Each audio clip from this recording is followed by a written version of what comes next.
இந்த ஆத்மாக்களை உணர முடியும், நான் உணர்ந்திருக்கேன் அப்படின்னு சொல்லி நம்ம இறந்த ஆத்மா சுடுகாட்டில் இருக்கும், எரிக்கிற இடத்துல தான் இருக்கும்னு சொல்லிட்டு இருக்காங்க. இந்த ஆத்மாக்கள் குடியிருக்குன்னா வீட்டில் ஒரு நல்ல சம்பவம் நடக்காது, தொடர்ந்து துர்மரணங்கள் ஏற்படாது. எந்த மூவிகளை நினைக்கிற மாதிரி ஆத்மாக்கள் விகாரமாகவோ ஆக்ரோஷமாகவோ எதுவுமே இருக்கு. நடிகர் சூர்யா அவர்கள் நடித்த மாஸ் அப்படின்னு ஒரு படம் வந்தது. இறந்தவங்களை பார்க்கக்கூடிய சக்தி ஒரு காலகட்டத்தில் கிடைக்குது. இப்போ நம்ம கீதையில சொல்லக்கூடிய மாதிரி ஆத்மாவை நெருப்பால சுட முடியாது, நீரால நினைக்க முடியாது, கத்தியால வெட்ட முடியாது. வீடியோல போட்டோல காட்டுறது எல்லாமே போய் அதெல்லாம் முடியாது. விஞ்ஞானிகளே என்ன சொல்றாங்க, இறந்துட்டாரு, உயிர் போயிடுச்சுங்கிறாங்க. அப்ப அது போயிடுச்சுங்கிறத அவங்க ஏன் கண்டுபிடிக்கல? அப்போ உங்களை பொறுத்த வரைக்கும் அமானுஷம் என்ன? எனக்கு அமானுஷங்கிறது இந்த உலகத்துல ஒண்ணும் இல்லைன்னு எனக்கு தோணும்.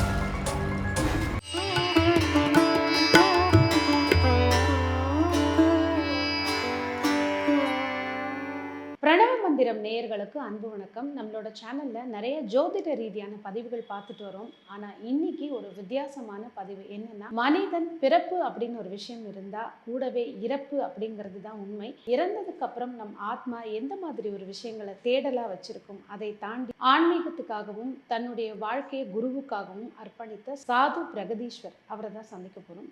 ஐயா முதல்ல நீங்க யாரு, உங்களுடைய குரு யாரு, இந்த வாழ்க்கையில வரதுக்கான ஒரு சந்தர்ப்பம் உங்களுக்கு எப்படி அமைஞ்சது அப்படிங்கறதோட இந்த பதிவை நம்ம துவங்கி. முதல்ல இந்த சேனலுக்கு ஒரு பெரிய நன்றியை சொல்லணும். இந்த பேரை அற்புதமான பேரு, பிரணவ மந்திரம் அப்படிங்கிற சப்தம் எனக்கு ரொம்ப ரொம்ப பிடித்திருந்தது.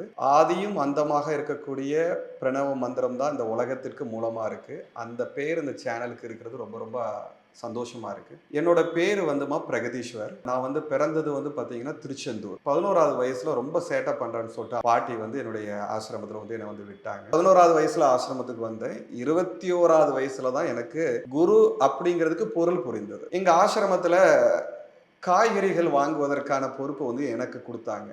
என்னோட குரு என்ன ஆசிரமத்துக்கு தேவையான பொருட்கள் வாங்குவதற்கு எழுதுவதற்கு பேப்பர் கிடைக்கல. புத்தக அலமாரிக்கு போனேன். அதுல இருந்து ஒரு புத்தகத்தை மட்டும் எடுத்து கடைசி பக்கத்தை மட்டும் கிழிச்சு அந்த இதுல நான் அன்னைக்கு தேவையான காய்கறிகள் எல்லாமே எழுதி வாங்கிட்டு ஆசிரமத்துக்கு கொடுத்துட்டு நான் பள்ளிக்கூடத்துக்கு கிளம்பிட்டேன். என்ன குருஜி தேடுறாங்க அப்படின்னு தகவல் சொன்னாங்க. அவர் அந்த புத்தகத்தை எடுத்து அந்த பேப்பரை கிழித்ததை அவர் எனக்கு சொல்ல வராருங்கிறது எனக்கு புரிஞ்சுது. எந்த புத்தகத்தை எடுத்து கிழிச்சியோ அதே புத்தகத்தை எனக்கு இப்ப எடுத்துட்டு வா அப்படின்னாரு. எங்க ஆசிரமத்துல பணமோ இல்லைன்னா பொருளோ அங்க ஒரு பெரிய விஷயமாக நினைக்கவே மாட்டாங்க. ஆனா அங்க இருக்கக்கூடிய புத்தகம் பணத்தையும் விட உயர்ந்தது, பொருளை விட உயர்ந்தது, மனிதர்களை விட உயர்ந்ததாக நினைப்பாங்க. எனக்கு அந்த நேரத்தில் அந்த விவரம் பத்தாது. என்னோட குருவோட சீடர் சந்தானம் இருக்காரு. அவர்கிட்ட கேட்குறேன், அந்த படத்தை கலத்திட்டு போயே கேட்குறேன், சார் இது யாரு, இவர் பேர் என்ன அப்படின்னு கேட்குறேன். அவர் என்ன மடையா இத்தனை வருஷம் ஆசிரமத்தில் இருக்க இவரு கூட பேர் தெரியலையா, இவர் தான் விவேகானந்தர் அப்படின்னு ஒரு வார்த்தை சொன்னேன். நீங்க யோசித்து பாருங்க, நான் 10 வருஷம் ஆசிரமத்துல இருந்திருக்கிறேன். எனக்கு விவேகானந்தருடைய உருவங்கள் ஆசிரமத்துல இருக்கு.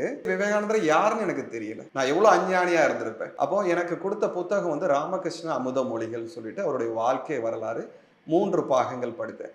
அப்போ அந்த ராமகிருஷ்ண அமுத மொழிகள் படிக்கும் போது, அந்த குருநாதருடைய வாழ்க்கை படிக்கும் போது என்னோட குருவோட வாழ்க்கையாக நான் அதை படித்தேன். நான் எங்கோ கல்கத்தால பிறந்த, எங்கேயோ கல்கத்தால ஞானம் பெற்ற ஒரு ஞானியோட வாழ்க்கை எனக்கு தெரியல. என்னுடைய ஆசிரமத்துல வாழ்ந்துட்டு இருக்க என்னோட குருவோட வரலாறு தான் நான் படித்ததாக என்னுடைய பாவனை இருந்தது. அப்பந்தான் குருன்னா யாரு அப்படிங்கிற ஒரு ஞானம் எனக்கு தொடங்கிச்சு. இதை தாண்டி ஞானம் அப்படின்னு ஒரு விஷயம் பேசும்பொழுது, மனிதன் பிறந்துட்டாலே ஆசையா இருக்கிறதுனால தான் நம்ம மனிதனா பிறந்திருக்கோம். இறப்பு அப்படிங்கிறது அடுத்த நிலை. இந்த ஆசையெல்லாம் துறந்து இறப்பு அப்படிங்கிற ஒரு விஷயம் நிறைய பேருக்கு என்னன்னா, இந்த பிறப்பு இறப்பு இதுக்கு ரெண்டுத்துக்குமே நடுவில் நாம் செய்யக்கூடிய பாவ புண்ணியங்கள் தான் இறந்ததுக்கு அப்புறமா நமக்கு எழுதப்படக்கூடிய கணக்கு. ஒரு ஆத்மா இறந்தவுடன் இத்தனை நாட்களுக்கு அப்புறம் தான் அதனுடைய முக்தி நிலை கடையும். அதற்கிடையில அதை சந்திக்கக்கூடிய பிரச்சனை இது. இந்த மாதிரி உங்க அனுபவத்தோட சேர்த்து நேயர்களுக்காக இப்போ ஆத்மா சரீரத்தை விட்ட பிறகு அதுக்கு பிறப்பு இறப்புக்கான கணக்குகள் இருக்கு, அதற்கான தண்டனைகள் இருக்குன்னு நம்ம பேசிட்டு இருக்கிற அதே மாதிரி இந்தியா முழுவதும் ஒவ்வொரு சமூகத்துக்குள்ளேயும் பல விஷயங்கள் சொல்றாங்க. ஒரு இடத்துல சொல்லக்கூடியது இன்னொரு இடத்துல அது இல்ல, அது இப்படிதான் சொல்றாங்க. பல மதங்கள்லயும் கூட ஒவ்வொன்றுக்கு ஒவ்வொன்றும் மாறுபட்டுக்கிட்டே போகுது. இதுதான் இறுதி, இதுதான் சரி அப்படிங்கிறது நாம் சுயமாக ஆராய்ச்சி செய்து நாம் பயணம் பண்ணும்போது தான் முழுவதும் தெரிந்து கொள்ள முடியும். ஆனா இறப்புங்கிறது மட்டும்தான் அது ஒரு வழி பயணம் அப்படின்னு சொல்லுவாங்க. அனுபவமா யாருக்குமே சொல்லித்தர முடியாத ஒரு விஷயம். இந்த ஒரு கஷ்டமும் படாம போகக்கூடிய இறப்புங்கிறத எல்லாருமே வேணும்னு கேட்போம். சின்ன வயசுல இருக்கிறவங்க ஒரு வியாதியிலயோ இல்ல ஒரு ஆக்சிடென்ட்லயோ இந்த மாதிரி இறக்கும் பொழுது அவங்களுக்கான அந்த நடக்கக்கூடிய விஷயங்கள் என்ன? இப்ப நீங்க ஏன் இந்த கேள்வி அப்படின்னா, இந்த ஆத்மாக்களை உணர முடியும், நான் உணர்ந்திருக்கேன் அப்படின்னு சொல்லி நம்ம உரையாடும் போது நீங்க சொன்ன ஒரு விஷயத்தினால இந்த கேள்வி. என்ன மாதிரி உணர்ந்திருக்கீங்க உங்களுடைய அனுபவம்? நம்ம மனிதருடைய வாழ்க்கை வாழக்கூடிய வாழ்க்கையில குடும்பம், உறவு, அவர்கள் வந்து ஒரு முழுவதும் திருப்தி அடைந்த நோய்வாய்ப்படாமல் இறுதியான அவங்களோட சரீரத்தை விடும்போது அவர்களுடைய யாத்திரை ஒரு நிதானமாக தான் இருக்கும். ஏன்னா அவர்களுக்கு தேவையான குடும்பங்கள், எல்லா சந்தோஷங்கள், பெருவாரியான விஷயங்களை அனுபவிச்சிருப்பாங்க. இருந்தாலும் சில ஆசைகள் இருக்க தான் செய்யும். அவர்கள் ஞானி கிடையாது. ஆனால் இந்த துர்மரணம் இருக்கலாமா, அதாவது வாகனத்துல பயணம் பண்ணும்போது நமக்கு தெரியாமலே விதியின் மூலமாக நாம் இறக்கக்கூடிய ஒரு சூழல் ஏற்படும் போது நாம் நம்மளுடைய வாழ்ந்த வாழ்க்கையை பல கற்பனை பண்ணி வச்சிருப்போம். இனிதான் தன்னோட வாழ்க்கையை தொடங்கணும் அப்படின்னு நினைத்துட்டு இருக்கும் போது அவர்களை அந்த ஆத்மா வந்து ரொம்ப ஆக்ரோஷமா இருக்கும். ஆத்மா ஒன்றுதான், ஆனா அதோடைய குணங்கள், அதோடைய செயல்கள் வந்து ரொம்ப ஆக்ரோஷமா இருக்கும். நோய்வாய்ப்பட்டவங்க அவர்களுக்கும் இந்த உலகத்துல வாழணும்னு ஆசை இருக்கும். பிறவி அப்படின்னு நம்ம சொல்லும்போது ஒரு மனிதனுடைய சராசரி வாழ்நாள் வந்து 120 வருடம் அப்படின்னு சொல்லி சொல்றாங்க. அதற்கு முன்னாடி இந்த மாதிரி சின்ன வயசுலயோ இல்ல ஒரு 40 வயசுல இறக்கக்கூடிய அந்த ஆத்மாவுக்கு மறுபிறவிங்கிறது உடனே கிடைக்குமா, இல்ல அந்த 120 வருடம் கழித்து தானா? மனிதனோட ஆயுள் 120 இல்லைன்னா 50 40ன்னு மனிதனா தீர்மானம் பண்ணியிருக்கிறான். இதுதான் முழுமையான ஒரு ஆயுள் அப்படின்னு அவன் தீர்மானம் பண்றான். நம்மளுடைய சித்த புருஷர்கள் இதோட அதிகமான காலங்கள்லாம் வாழ்ந்ததா நம்ம கேள்விப்படும். குழந்தை பிறந்து இந்த உலகத்துல இருக்கக்கூடிய பந்தங்கள் எதுவுமே இல்லாமல் வாழக்கூடிய குழந்தை இருக்கும் பாத்தீங்க. அதாவது இப்போ ஒரு 5 வயது இருக்கிறான், நம்ம கூட நல்லா விளையாண்டுட்டு இருக்கிறான் ஒரு பையன், திடீர்னு அவன் இறந்து போயிடும். ஸோ இவர்கள் எல்லாமே முன் ஜென்மத்துல ஓரளவுக்கு ஞான பாதையே அந்த பிரம்மத்தை உணர்ந்தவர்களாக இருப்பாங்க. ஆனால் அவசரப்பட்டு சரீரத்தை விட்டவங்களா இருப்பாங்க. முன் பிறவியில விட்டு போன அந்த வயது வருடங்களை இந்த பிறவியில அந்த கணக்கை மட்டும் கொடுத்து திருப்பி எடுத்துக்கிறாங்க. ஒரு மனிதன் இறந்துட்டாங்கன்னா அவங்க சம்பந்தப்பட்ட பொருட்களை நம்ம எதுவும் வச்சுக்க கூடாது, இல்ல அவங்க சம்பந்தப்பட்ட விஷயத்தையோ நம்ம வச்சுக்கிட்டே இருந்து அதை பார்த்து அழுகும்போது அந்த ஆத்மாவுக்கு முக்தி கிடைக்காது. அது இந்த இடத்தையே சுத்தி சுத்தி வரும். இன்னும் சில பேர் பாத்தீங்கன்னா இறந்தவங்களை வீட்டுக்குள்ளேயே புதைச்சு வச்சிருப்பாங்க. அதாவது நீங்க இந்த பொருளை கொண்டு போயிட்டதுனால ஆத்மா வெளியே போயிருமா? ஆத்மா என்னைக்குமே அது வாழ்ந்த இடத்துல, பழக்கப்பட்ட இடத்தை விட்டு போகாது. பிறந்ததுல இருந்து அது அங்கதான் வாழ்ந்திருக்கு. அது சுடுகாடுக்கே போகாது. நிறைய பேர் என்னன்னா ஒரு தவறான கருத்தை சொல்லிட்டு இருக்காங்க. இறந்த ஆத்மா சுடுகாட்டுல இருக்கும், எரிக்கிற இடத்துல தான் இருக்கும்னு சொல்லிட்டு இருக்காங்க. எந்த ஆத்மாக்கு எங்க வாழ்ந்த இடத்துல பிடிக்கப்பட்டிருக்கோ அங்கதான் வாழும். அந்த இடம் அதை விட்டு போகணும்னா அது மீண்டும் ஒரு பிறவி எடுக்கிற வரைக்கும் அது இதுல தான் சொல்லிட்டு இருக்கும். அது நீங்க எந்த பொருளை கொண்டு போய் போட்டுட்டதுனால அது வராது அப்படிங்கிறதெல்லாம் கிடையாது. இதெல்லாம் வந்து மனிதனுடைய மூளையே கற்பனை பண்ணிக்கிறதோ, அந்த பொருள் இருந்தா அவருடைய வாசனை இங்கே இருக்கும். ஆத்மா வாழ்ந்த இடத்துல தான் கண்டிப்பா வாழும். எத்தனை வருடங்கள் இப்படி பிறப்பு எடுக்கிற வரைக்கும். அந்த பிறப்பு எப்ப எடுக்கும்ன்றது அது ஆத்மா கர்ம அதோட பயணத்தை பொறுத்துதான் இருக்கு. இப்போ நீங்கள் உங்க வாழ்க்கையில செய்யக்கூடிய நன்மைகள், தீமைகள் எல்லாமே உங்க கர்மாவோட பயணம் தான் இருக்கு. இப்ப இதை நான் எப்படி முடிவு பண்ண முடியும்? சோ உங்க யாத்திரையை பொறுத்துதான் உங்களுடைய பிறவி கொடுக்கப்பட போகுது. அதற்காக நீங்க காத்திருக்க வேண்டியது இருக்கலாம், இல்லைன்னா உடனடியாக பிறக்கலாம். இது உங்களுடைய பயணத்தை பொறுத்து தான் இருக்குது. இந்த ஆத்மாக்கள் குடியிருக்குன்னா வீட்டுல ஒரு நல்ல சம்பவம் நடக்காது, தொடர்ந்து துர்மரணங்கள் ஏற்படலாம், இல்ல கெட்ட செய்திகள் வரலாம், அந்த வீட்டுல சுப நிகழ்ச்சியே ஒன்றும் நடக்காது. அப்ப என்ன சொல்லுவாங்கன்னா, இறந்த ஆத்மாவுக்கான முக்தி கிடைக்கல, சுத்தி வருதுனால அந்த ஆத்மாவினுடைய சக்தி தான் வந்து இந்த வீட்டினுடைய அடுத்த ஒரு நல்ல விஷயத்துக்கு ஒரு தடங்கலாக இருக்கு. அது வந்து விவரம் தெரியாத ஆளுங்க சொல்றேன். இப்ப என்னுடைய அப்பா தவறிட்டாரு, என் வீட்டுல என்னுடைய அக்காவுக்கு திருமணம் பண்றதுக்காக ஒரு முயற்சி எடுக்கிறேன்னு வச்சுக்கலாம். என் அப்பா எனக்கு சப்போர்ட் தானே பண்ணுவாரு. நல்லது காரியத்துக்கு தடையா போட போறாரு? அப்பா உருவாக்கிய இல்லைன்னா அவர் உருவாக்கிய நன்மைகளை நாம் கெடுக்கணும்னு நினைக்கும் போது ஆத்மாக்கு கஷ்டங்கள் இருக்கலாம். நிறைய பேர் என்ன சொல்றாங்கன்னா, வாழும் பொழுதுதான் நமக்கு நன்மை தீமை தெரியும். ஒரு ஆத்மாங்கிறது அது ஒரு ஆத்மா, சரீரம் கிடையாது. அப்படிங்கும்போது அதுக்கு வந்து பழிவாங்கும் உணர்ச்சி தான் அதிகமா இருக்கும், கோபங்கள் தான் அதிகமா இருக்கும். அதற்கு தான் திவசம் கொடுக்கணும், பித்ருக்கடன்களை தீர்க்கணும் அப்படிங்கிறாங்க. இதை பத்தி உங்களுக்கு? மனிதன் சரீரத்திலிருந்து வாழும்போது எப்படி அவனுடைய குணநலன்கள் இருக்கோ அதே போலதான் சரீரத்திலிருந்து விடுபட்ட ஆத்மாவும் குணநலன்கள் அதுதான் இருக்கும். அவங்களுக்கு மட்டும் எக்ஸ்ட்ரா ஒரு குணநலன்கள் வரப்போறது இல்லை. எது பழக்கப்பட்டிருக்கானோ அதுதான் அவனுடைய பயணமா இருக்க போகுது. எந்த மூவிகளை நினைக்கிற மாதிரி ஆத்மாக்கள் விகாரமாகவோ ஆக்ரோஷமாகவோ எதுவுமே இருக்காது. நம்ம எப்படி இருக்கிறோமோ சரீரத்துல இருந்து விடுபடும் போது அது ஒரு ஒளி உடம்பாக நம்மள இருக்கும் இருக்குமே தவிர இவர்கள் காமிக்கக்கூடிய மாதிரி காட்சிகள் இருக்காது.